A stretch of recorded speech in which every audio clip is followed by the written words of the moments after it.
Саламатсыздар ма? Ана тілінің 21-ші сабағы. Буын.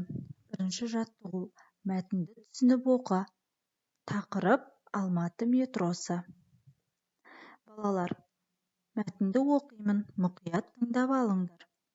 Алматы метросы жаңа метролардың бірі.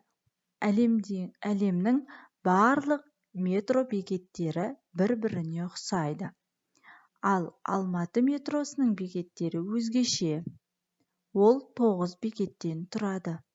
Мұндағы Мәскеу бекеті екі елдің достық белгісі. Алматы ақшамы газетінен алынған. Ендеше балалар, метро туралы дереккөздерден біліп ал депті. Ендеше мен сендерге дереккөздерден интернет желісінен алған метро жайлы ақпараттармен бөлісейін. Метро француз тілінен аударғанда астаналық, грек тілінен аударғанда бас қала, Астана деген мағынаны білдіреді. Метро қаладағы жолаушыларды тасымалдайтын көліктің бір түрі. Сонымен қатар, метро негізінен үлкен қалаларда, миллионнан астам халқы бар қалаларда көбірек салынады. Ең алғашқы метро 1863 жылы Лондонда, яғни Англияда салынды.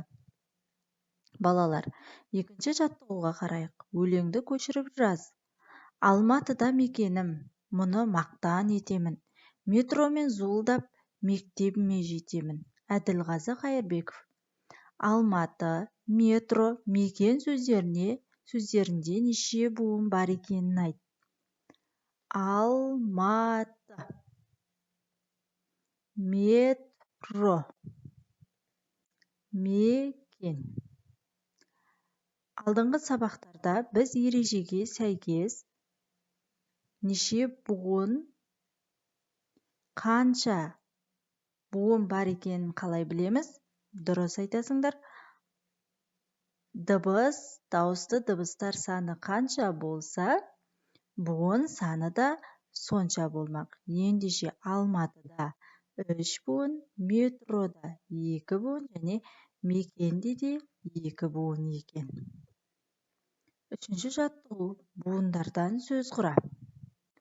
Балалар, бұл жерде суреттерге сәйкес сөздерді құраймыз. Көбісі 2 буынды сөздер.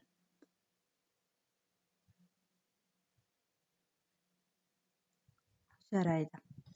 Бірінші кірпі. Екінші балық.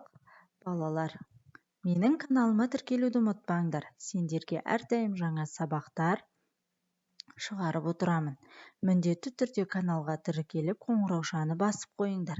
Себебі сендер сабақты бірінші болып көретін боласыңдар.